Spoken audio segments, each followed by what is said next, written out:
Hello everyone, welcome to this YouTube channel. और आज हमारा डे 14 है और आज हम डे 14 में सेंटेंस रीअरेंजमेंट करेंगे। सारे टॉपिक लगभग हमने कवर कर लिए हैं, सब कुछ हो गया है। एक दो टॉपिक बचे हुए हैं, एक दो टॉपिक क्या, बस ये सेंटेंस रीअरेंजमेंट हो जाएगा और इसके बाद एक मिसलेनियस का वीडियो बन जाएगा जिसमें कि आपके जो एक दो टॉपिक से क्वेश्चन और होते हैं वो मिसलेनियस में वो भी कवर हो जाएंगे। ठीक है, तो आज हमें सेंटेंस रीअरेंजमेंट करना है। आज हमारा डे 14 है। आई होप ये जो सीरीज़ थी आप लोगों के लिए बहुत बेनिफिशियल रही होगी और 13 डे में हमने काफ़ी कुछ कवर कर लिया, सारे टॉपिक कर लिए लगभग। तो चलिए आज सेंटेंस रीअरेंजमेंट करते हैं। देखिए, सेंटेंस रीअरेंजमेंट करने से पहले एक चीज़ समझ लीजिए, इसको करने की कोई शॉर्ट ट्रिक या कोई वैसा कुछ नहीं होता। इसको थोड़ा सा सोच समझ के बहुत ध्यान से पढ़ के अपना दिमाग लगा के पेयरिंग करके बनाया जाता है। इसको करने का एक ये तरीका आप मान लीजिए कि इसमें हमको पेयर ढूंढने पड़ते हैं, पेयर करके हम इसको सॉल्व करते हैं। हम पेयर देखेंगे, जैसे मान लीजिए किसी दो सेंटेंस का हमने आपस में पेयरिंग कर ली कि हाँ ये इससे रिलेटेड लग रहा है तो ये इसके बाद आएगा। इस तरह से इसको समझ के पेयर बना बना के इसको सॉल्व करते हैं। और कोई भी बहुत इसकी खास कोई शॉर्ट ट्रिक ऐसा कुछ भी नहीं होता है। आपको सेंटेंस का मतलब समझना पड़ेगा। कुछ चीज़ें हैं जो आपकी बेसिक इंग्लिश है, अगर वो मजबूत होगी तो उससे आप जल्दी सॉल्व कर सकते हैं। अदरवाइज इसको करने का यही तरीका कि समझिए और समझ के पेयरिंग बना बना के करिए। ठीक है, तो चलिए देखिए, पहला कह रहा है सीनियर ऑफिशियल्स। फिर ये पहला आपको लिख के आ गया सीनियर ऑफिशियल। देखिए, पेपर में किसी भी तरीके से पूछा जा सकता है। पेपर में दो तीन तरीके से जैसे पूछा जा सकता है। जैसे कभी कभी क्या होता है कि आपका पहला फिक्स कर देते हैं कि पहला तो यही रहेगा, अब इसके बाद कौन से आएंगे, उसके बाद कौन से आएंगे, फिर उसको आपको उस हिसाब से रीअरेंज करना है। ठीक, एक दूसरे तरीके से पूछा जाता है कि पहला और लास्ट फिक्स कर देते हैं, बीच वाले को आपको अरेंज करना पड़ता है। एक और तरीके से पूछा जाता है कि सारे के सारे आपको कोई भी फिक्स करते नहीं है, सारे के सारे ऐसे PQRS करके दे देते हैं, फिर उनमें से सबको आपको रीअरेंज करना पड़ता है। ये तीन तरीके से लगभग पेपर में पूछा जाता है। तो मैंने कौन सा पैटर्न उठाया है, मैंने ये वाला पैटर्न उठाया है जिसमें आपका एक पहला वाला फिक्स है, अब बाकी तीन को आपको उसी के हिसाब से रीअरेंज करना है। ठीक है, तो देखिए क्या कह रहा है, कह रहा है सीनियर ऑफिशियल्स, फिर कह रहा है to negotiate a solution readiness have signalled China. तो देखिए यहाँ से समझिए, इसको देखिए क्या लिखा हुआ है, देखिए कैसे समझ में आएगा कि इसके बाद हमारा कौन सा सेंटेंस आएगा। ठीक है, इसमें एलिमिनेशन मेथड भी लगाते हैं। अगर हम नहीं समझ में आ रहा होता है तो उसको एलिमिनेशन मेथड से भी करने का तरीका होता है। तो पहले देखिए कैसे करते हैं। सीनियर ऑफिशियल्स, देखिए दिख रहा है सीनियर ऑफिशियल्स की बात हो रही है। ठीक है, ये क्या है, ये आपका प्लूरल है। ठीक है, प्लूरल की बात हो रही है, सीनियर ऑफिशियल्स की बात हो रही है। तो यहाँ पे प्लूरल आया है तो इसके बाद जो भी ऑक्सिलरी वर्ब आएगी वो भी कैसी आएगी, प्लूरल। ठीक है, तो देखिए इसके बाद हमारी कौन सी हेल्पिंग बुक दिख रही है, हैव। और सबको पता है प्लूरल के लिए क्या आती है, हमारी हैव ही आती है। तो ये हमने पेयर बना लिया, लिंक कर लिया कि इसके बाद तो ये लग रहा है कि हाँ आएगा, क्योंकि सीनियर ऑफिशियल्स टू नेगोशिएट नहीं बन रहा है, रेडनेस भी नहीं बन रहा है, अब आया आपका हैव सिग्नल। ठीक है, ये बन रहा है पेयर। तो क्या आएगा आपका, फिर सबसे पहला आपका हो गया आर। ठीक है, आर हो गया। अब देखिए एक तरीका और है, आपको समझ में आ गया कि हमारा पहला ऑप्शन में जो भी हमारा आर वाला है, जिसमें सबसे पहले आर आएगा वही वाला ऑप्शन सही है। तो देखिए अगर आप एलिमिनेशन ज़्यादा दिमाग नहीं लगाना चाहते हैं, सीधा सीधा एलिमिनेशन मेथड लगाइए। देखिए केवल एक ही ऐसा ऑप्शन है जिसमें आर आगे है, बाकी सब में इसमें क्यू आगे है, इसमें पी, तो हमारा सीधा सीधा यही ऑप्शन सही हो गया। एक तो ये भी तरीका है। ठीक, आगे और समझ के करना चाहते हैं तो देखिए फिर क्या कर सकते हैं। जैसे हमने देखा senior officials have signalled China's. ठीक है, चाइनाज ये क्या हो रहा है, ये चाइनाज से देखिए यहाँ पर क्या हो रहा है, अपस्ट्रॉफी एस, मतलब कि किसी चीज़ के पोजेशन की बात हो रही है। और जैसे कि सबको पता है जब भी हम पोजेशन की बात करते हैं, ठीक है, राम्स, मान लीजिए हमने राम की किसी चीज़ की बात करी, कार बोला, क्या बोला, राम्स कार। ठीक है, माय पेन। ठीक है, यानी कि इससे क्या समझ में आया, जब भी किसी से अपस्ट्रॉफी एस के बाद हम किसी की बात कर रहे होते हैं, पोजेशन की, किसी चीज़ के अधिकार, ये चीज़ उसका है, राम्स कार, तो उसके बाद क्या आता है, नाउन आता है। ठीक है, अब देखिए हमें नाउन यहाँ क्या दिख रहा है, देखिए नेस लगा लास्ट में। अगर रूल पता होगा तो आपको पता होना चाहिए कि एडजेक्टिव में NE लगा के उसको क्या बना देते हैं, नाउन बना देते हैं। जैसे मान लीजिए स्मूथ लिखा है, ये क्या है, स्मूथ एक एडजेक्टिव है, इसमें हमने लगा दिया स्मूथनेस। ठीक है, ये अब आपका क्या हो गया, ये आपका हो गया नाउन। ठीक है, ये आपका हो गया नाउन हो गया। इसलिए अब सबको पता है जब भी एपोस्ट्रोफी एस लिखा जाता है, किसी चीज़ के पोजीशन की बात की जाती है तो उसके बाद नाउन आता है। तो साफ साफ दिख रहा है NE यानी कि नाउन है, तो समझ में आ गया कि चाइनाज के रेडीनेस की बात हो रही है। तो यानी इस वाले सेंटेंस के बाद आपका ये आ जाएगा। ठीक है, आर के बाद आपका क्या आ गया, क्यू आ गया, रेडीनेस, फिर क्या आ गया, उसके बाद बचा आपका ये P, to negotiate a solution. ठीक है, तो आपका क्या बन गया, पूरा सेंटेंस बन गया, senior officials have signalled China's readiness to negotiate a solution. ठीक है, ये हो गया आपका सेंटेंस, ऑप्शन नंबर बी हो गया। ठीक है, एलिमिनेशन मेथड से समझा दिया है, ज़्यादा दिमाग लगाने की जरूरत नहीं है। एलिमिनेशन मेथड से तो तुरंत ऑप्शन आपके सॉल्व होंगे। ठीक है, नेक्स्ट देखिए, नेक्स्ट कह रहा है, नेक्स्ट क्वेश्चन कह रहा है द फंडामेंटल कॉज ऑफ। ठीक है, पहला आपका फिक्स है स्टेटमेंट, पहला स्टेटमेंट है द फंडामेंटल कॉज ऑफ, किसी चीज़ के कॉज की बात कर रहा है, किसी चीज़ के कारण की बात कर रहा है। The fundamental cause of the trouble is that in the, modern word the stupid are cocksure while the intelligent are full of doubt. ठीक है, देखिए वाइल से तो सेंटेंस नहीं शुरू होगा, वाइल मतलब जबकि। ठीक है, तो देखिए कोई भी sentence the fundamental cause of के बाद वाइल तो नहीं आएगा। ठीक है, क्योंकि ये तो एक डिपेंडेंट सेंटेंस है। ठीक है, वाइल की बात हो रही है, किसी चीज़ की बात बताने के बाद इसकी बात करी जा रही है, तो द फंडामेंटल कॉज ऑफ के बाद ये वाला तो आएगा नहीं, तो आर वाला तो आपका पहले ही हट गया। ठीक, अब देखिए नेक्स्ट देखिए द फंडामेंटल कॉज ऑफ, किस चीज़ का कॉज?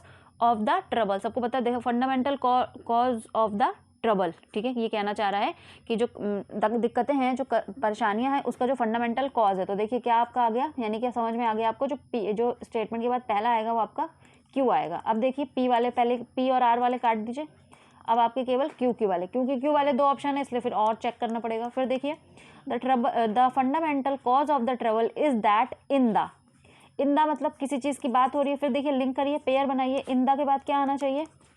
इन द वाइल तो बन नहीं रहा, इन द वाइल लिखेंगे कोई सेंटेंस बन रहा है क्या? नहीं, इसलिए क्या हो जाएगा? इन द मॉडर्न वर्ल्ड। ये आपका बन रहा है कि आधुनिक संसार में, इन द मॉडर्न वर्ल्ड। ठीक है, लिंक हो गया, सेंटेंस हमारा लिंक हो गया कि इन द मॉडर्न वर्ल्ड। तो the trouble is that in the modern world the stupid are cocksure while the intelligent are full of doubt. क्या कहना चाह रहा है कि क्या परेशानी है, क्या दिक्कत है मॉडर्न वर्ल्ड की? ट्रबल ये है, परेशानी है कि आधुनिक संसार में जो स्टूपिड हैं, जो बेवकूफ़ लोग हैं, वो तो बिल्कुल श्योर रहते हैं अपनी बात पे। ठीक है, और जबकि जो इंटेलिजेंट लोग हैं वो संदेह शंका से भरे हुए होते हैं। यही हमारे मॉडर्न वर्ल्ड की फंडामेंटल परेशानी है। ठीक है, समझ में आ गया को? तो देखिए आपका क्या आ गया, the trouble is that in the modern, तो आपका आ गया क्यू के बाद पी। सीधे आइए, क्यू के बाद पी वाला देखिए किस ऑप्शन में है, ये तो आपका ऑप्शन नंबर यहाँ पे सी आपका सही हो गया। आई होप कि समझ में आ गया होगा कि एलिमिनेशन मेथड कैसे लगाते हैं। ठीक है, एलिमिनेशन मेथड कैसे लगाते हैं। नेक्स्ट देखिए, नेक्स्ट है आपका out of the box statecraft. Options हैं इकोनॉमिक ग्रोथ, फिर है would bring dividends in the peace of mind, savings and. ठीक है, देखिए out of the box statecraft, ये आपका सेंटेंस फिक्स है, स्टेटमेंट फिक्स है। स्टेट क्राफ्ट का मतलब कह सकते हैं एक तरह से मैनेजमेंट बोल सकते हैं। ठीक है, शासन की कला बोल सकते हैं, कार्यकुशलता बोल सकते हैं, किसी काम करने का मैनेजमेंट, किसी कार्य करने का तरीका। तो क्या कह रहा है, out of the box statement. Out of the box का मतलब होता है कुछ मतलब अलग सी चीज़ है ना, कुछ अलग सी चीज़, कुछ अनोखा सा, कुछ अच्छा सा। तो कह रहा है कि जो मैनेजमेंट का अच्छा सा आउट ऑफ द बॉक्स वाला मैनेजमेंट का तरीका है, वो क्या करेगा, out of the box state craft. ठीक है, वुड ब्रिंग लाएगा। ठीक है, स्टेट क्राफ्ट क्या करेगा, वुड ब्रिंग लाएगा डिविडेंड्स। ठीक है, डिविडेंड्स, फिर क्या हुआ आपका, in peace of mind, savings and. देखिए यहाँ पे कॉमा लगा है। ठीक है, कॉमा के बाद सेविंग्स आ गया, एंड यानी इसके बाद कुछ और आना है। तो ये वाला तो आपका देखिए एलिमिनेशन का एक तरीका देखिए, ये वाला स्टेटमेंट इसमें एंड लगा है। एंड का मतलब क्या, एंड जब भी तो लगाते हैं ना, जब उसके आगे हमें उसके बाद कुछ लिखना होता है। एंड के बाद मान लीजिए कुछ लिखेंगे तभी, एंड से क्या कभी कोई सेंटेंस खत्म हो सकता है? नहीं। तो जिस भी ऑप्शन में आर आखिरी में है वो तो कभी हो ही नहीं सकता आंसर। ठीक है, वो तो पहले ही कट गया। ठीक है, वो तो पहले ही कट गया। फिर देखिए वही बात थी, पूरा सॉल्व नहीं करना चाहते हैं अगर, तो वही देखिए out of the box statement would bring, जिसमें आपका क्यू ऑप्शन पे सबसे पहले है, वही आपका आंसर हो गया। देखिए इसमें आपको ज़्यादा दिमाग लगाने की जरूरत ही नहीं पड़ेगी। देखा आपने क्यू केवल एक ही में, आगे का आपको नहीं भी आ रहा है, मान लीजिए आप नहीं भी कर पा रहे हैं कि आगे क्या आएगा क्या नहीं आएगा, तो आप ये देख लेंगे out of the box statement would bring, तो आपने तुरंत ही देखा क्यू। ठीक है, क्यू वाला ऑप्शन जिसमें सबसे पहले क्यू आ रहा है, बाकी में क्यू नहीं है, तो बाकी तो वैसे ही हट गए। आगे का भी अगर मान लीजिए दो में आपका क्यू क्यू लिखा होता शुरू में, तो आपको और चेक करना पड़ता। वही फिर उसके बाद वुड ब्रिंग डिविडेंड्स। ठीक है, in the peace of mind, savings and, और क्योंकि एंड लगाया तो इसके बाद कुछ ना कुछ आएगा, तो फिर एंड के बाद क्या आ रहा है, एंड इकोनॉमिक ग्रोथ। ठीक है, and economic growth. I hope अच्छे से क्लियर हो गया होगा। कोई भी सेंटेंस कभी भी एंड पे खत्म नहीं होता है। ठीक है, एंड के बाद कुछ ना कुछ आता है, तो आपका बिल्कुल सेंटेंस का सीक्वेंस यही बन रहा है। और नहीं आपको इतना ज़्यादा आ रहा है, नहीं इतना आपको पेपर में सही ऑप्शन लगाया, पहला ऑप्शन देखिए out of the box state करा वुड ब्रिंग, वुड मतलब क्यू, क्यू वाला केवल एक ही है, लगाइए आगे बढ़ जाइए। ठीक है, नेक्स्ट देखिए, नेक्स्ट कह रहा है this may be essential at. ठीक है, दिस मे बी एसेंशियल, ये ज़रूरी हो सकता है एट टाइम्स। क्या हो जाएगा, एट टाइम्स, क्योंकि देखिए एट वेयर द मार्केट, ये तो बन नहीं रहा। एट स्वैथ ऑफ एन इकोनॉमी, ये भी नहीं बन रहा, आपका आ रहा है एट टाइम्स। ठीक है, फिर देखिए this may be essential at times but there is a swathe of an economy where the market fails to deliver. ठीक है, जहाँ पे मार्केट जो है वो वितरित करने में फेल हो जाता है, वहाँ पर क्या स्वैथ मतलब इस बन लीजिए एक तरह से एरिया बोल सकते हैं, रीजन बोल सकते हैं। ठीक है, तो but there is a swathe of economy where the market fails to deliver. तो ये आपका क्या है, this may be essential at times. देखिए लिंक करा हमने फिर से, देखिए लिंक कैसे किया सेंटेंस को कि this may be essential at time but there is a wide, ठीक है, वाइड वेयर तो बन नहीं रहा, तो आर के बाद पी तो आएगा नहीं, तो हमारा आर के बाद क्यों, हमको क्योंकि समझ में आ गया this may be essential at times, तो देखिए जिसमें आर पहले है वही आपका ऑप्शन, ठीक है, आर केवल एक ही ऑप्शन में है, that is option number D, R Q P. This may be essential at times but there is a wide swathe of an economy where the market fails to deliver, जहाँ पे market वितरित करने में fail हो जाता है वहाँ पर हमारा क्या है, there is a swathe of economy, ठीक है। नेक्स्ट देखिए, नेक्स्ट क्या कह रहा है, नेक्स्ट कह रहा है फॉर इंडिया देयरफॉर, ये आपका स्टेटमेंट फिक्स है, अब इसके आगे हमें लगाना है, ठीक है, for India therefore a priority along with nuclear safety, ठीक है, along with nuclear safety, nuclear security is not a new objective but always has been, देखिए बट लगा है यानी कि किसी चीज़ की कॉन्ट्राडिक्ट की बात करी गई है, कोई चीज़ कोई बात करी गई है, लेकिन क्या है, क्योंकि बट से तो कोई सेंटेंस शुरू होगा नहीं, for India therefore but ऐसा तो होता नहीं है, ठीक है, बट तो बट से पहले किसी चीज़ की बात करी गई होगी, उसी के बारे में आगे कंटिन्यू किया है, इसीलिए बट लगाया है, इसीलिए बट लगा हुआ है यहाँ पे, इसीलिए बट कंजक्शन लगा है, इसका मतलब है आर से तो सेंटेंस की शुरुआत हो ही नहीं सकती है, ये आपका कट गया। अब देखिए पेयर बनाइए, फॉर इंडिया देयर फॉर आप प्रायोरिटी अलॉन्ग विथ, ये भी नहीं बन रहा है, ठीक है, फिर देखिए अलॉन्ग विथ की बात हो गई यानी कि किसी चीज़ की बात पहले भी की गई है, ठीक है। नेक्स्ट देखिए फिर क्या कह रहा है, फिर आपका बच रहा है क्यू वाला, for India therefore nuclear safety is not a new objective but has always been a priority along with the nuclear safety, ठीक है, इंडिया के लिए therefore nuclear security is not a new objective, ठीक है, कोई new objective नहीं है, बल्कि क्या है, जबकि क्यों, बल्कि बट हैज़ ऑलवेज बीन, हमेशा से रही है एक प्रायोरिटी, एक प्राथमिकता रही है न्यूक्लियर सेफ्टी के साथ साथ, न्यूक्लियर सेफ्टी के साथ साथ न्यूक्लियर सिक्योरिटी भी शुरू से एक प्राथमिकता रही है इंडिया के लिए, ठीक है, it is not a new objective, कोई नई, उनके लिए कोई नया उद्देश्य नहीं है। तो फिर वही बात, फॉर इंडिया देयर फॉर समझ में आ गया, न्यूक्लियर सिक्योरिटी की बात हो रही है, nuclear security is not a objective, जिसमें भी आपका ऑप्शन नंबर क्यू सबसे पहले वही आपका आंसर, क्योंकि यहाँ दिख रहा है डी में है तो हमें आगे की देखने की जरूरत ही नहीं है, क्यू वाला ऑप्शन एक ही है तो हमने वही पर टिक लगा दिया। मान लीजिए क्यू के दो होते तो आगे चेक कर लेते, समझ में आ रहा होगा अच्छे से, आई होप। नेक्स्ट देखिए, नेक्स्ट कह रहा है पब्लिक गुड्स आर, ठीक है, पब्लिक गुड्स आर, अब देखिए पब्लिक गुड्स आपका सब्जेक्ट आ गया, ठीक है, आर, अब लिंक करिए, आर इम्पॉर्टेंट एज दे, ठीक है, आर मिटिगेट द, ठीक छोड़िए इनकम पॉवर्टी, ठीक है, देखिए public goods are important as they, ठीक है, इसमें ये समझिए कि इसमें बात करी जा रही है कि जो पब्लिक गुड्स हैं, ठीक है, आर इम्पॉर्टेंट, क्या है important, are mitigate the impact, ये तो बन नहीं रहा, ठीक है, आर है, मिटिगेट तो आएगा नहीं क्योंकि कॉन्टिन्यूअस में अगर आर लगा हुआ है तो हमारा आगे मिटिगेटिंग होना चाहिए, ऐसा तो है नहीं, आर इनकम पॉवर्टी ये भी नहीं बना, साफ साफ दिख रहा है कि हमारा आर इम्पॉर्टेंट एज दे पहले आएगा, यानी जिसमें ऑप्शन नंबर आपका पी है वही सबसे पहले आएगा। देखिए ऑप्शन नंबर पी इसमें एक ही है तो वही आपका आंसर हो गया, लेकिन फिर भी इसको समझिए अच्छे से, आंसर तो निकाल लिया लेकिन जानना भी जरूरी है कि ऐसा क्यों है। तो देखिए फिर वही बात, public goods are important, public goods important है एज, यहाँ पे एज का यूज एज का यूज हुआ है बिकॉज के तौर पे, एज का मतलब यहाँ पे निकलेगा क्योंकि, बिकॉज है ना, पब्लिक गुड्स इंपॉर्टेंट है क्योंकि दे मिटिगेट, मिटिगेट मतलब किसी चीज़ को कम करना, ठीक है, किसी चीज़ को कम करना, दे मिटिगेट द इम्पैक्ट ऑफ, वो कम करते हैं प्रभाव को, किस चीज़ के प्रभाव को, इनकम पॉवर्टी, ठीक है, पॉवर्टी गरीबी को कह सकते हैं, और इनइक्वलिटी असमानता को, ठीक है, पब्लिक गुड्स आर इम्पॉर्टेंट है क्योंकि वो इनकम पॉवर्टी को, गरीबी को और असमानता को मिटिगेट करते हैं, कम करते हैं। तो आपका क्या बन रहा है, देखिए sequence, public goods are important, ठीक है, एज दे, फिर देखिए दे के बाद क्या आ जाएगा, मिटिगेट आ जाएगा। देखिए लिंक पेयर समझ में आ रहा है ना कैसे बनाते हैं, एक दूसरे से पेयर बनते जाते हैं सेंटेंसेस के, ठीक है। फिर देखिए आपका यहाँ पर हो गया ऑप्शन नंबर बी, क्लियर हो गया होगा कि जैसे कैसे लिंक करते हैं हम एक दूसरे सेंटेंस को, कैसे एक सेंटेंस का दूसरे पे, देखिए मिटिगेट द इम्पैक्ट, अब मिटिगेट द इम्पैक्ट है यानी किसी चीज़ के इम्पैक्ट को कम करने की बात हो रही है, तो क्या चीज़ की बात, क्या इम्पैक्ट कम करेगा, इनकम पॉवर्टी और इनइक्वालिटी का, ठीक है, ऐसे पेयरिंग करते हैं। नेक्स्ट देखिए, नेक्स्ट कह रहा है we should learn our lesson, P है from the history and stay away of our Q है ऑफ आर नेबर्स, R है from interfering in the messy domestic politics, ठीक है। क्या कह रहा है, we should learn our lesson, हमें अपना लेसन सीखना चाहिए, ठीक है, पहला स्टेटमेंट फिक्स स्टेटमेंट है, हमें अपना लेसन सीखना चाहिए। किस चीज़ से हम अपना लेसन सीखेंगे, देखिए we should learn our lesson from, ठीक है, से की बात हो रही, फ्रॉम द हिस्ट्री, किससे, हिस्ट्री से, जो कि पिछला बीता हुआ समय है, जो हिस्ट्री है, जो बीता हुआ है, इतिहास है, उससे हमें सीखना चाहिए, लेसन सबक सीखना चाहिए, एंड स्टे अवे, और दूर रहना चाहिए, ठीक है, किस चीज़ से दूर रहना चाहिए, देखिए stay away of our neighbours, पड़ोसियों से तो स्टे के लिए नहीं कह रहा है, जबकि क्या कह रहा है, stay away from interfering in the messy domestic politics of our neighbours, की जो हमारे पड़ोसी, जो हमारे नेबर्स की डोमेस्टिक पॉलिटिक्स होती है, राजनीतिक होती है, घरेलू राजनीतिक, आपसी राजनीतिक होती है, उसमें इंटरफेयरिंग करने से, उसमें हस्तक्षेप करने से, उसमें बीच में पढ़ने से हमें दूर रहना चाहिए। ठीक है, तो क्या है, we should learn our lesson from the history. देखिए इसी से हमें समझ में आ गया कि हमें हिस्ट्री से दूर रहना, हमें हिस्ट्री से अपना लेसन सीखना चाहिए। ठीक है, we should learn our lesson from the history. देखिए जो आपका आंसर आएगा उसमें सबसे पहले पी आना चाहिए। पी वाला देखिए 2 ऑप्शन में है, बाकी के कट गए।